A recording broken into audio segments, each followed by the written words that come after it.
כשחייב נמצא בהליך של הוצאה לפועל ובסופו של דבר מגיש בקשה לאיחוד תיקים, הוא לא באמת פותר את הבעיה מהשורש. הוא ממשיך לשלם חובות, אחוז מסוים מסך כל החובות שלו בתיקי הוצאה לפועל, אבל בסופו של דבר החוב לא נעלם. החוב ממשיך לתפוח, הריביות עולות וגדלות, והוא לא נפטר מהחובות שלו. במצב כזה, כמובן שהכל מקרה לגופו, הפתרון האידיאלי הוא לפנות להליך של חדלות פירעון. ההליך הזה בעצם הוא הליך של שיקום כלכלי.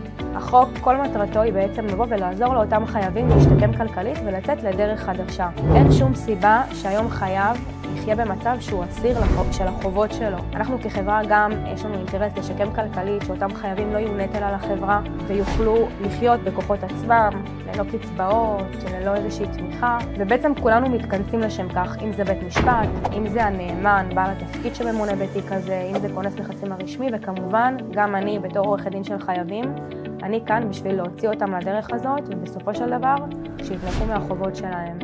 ויש אור בקצה המנהרה, זה מה שחשוב.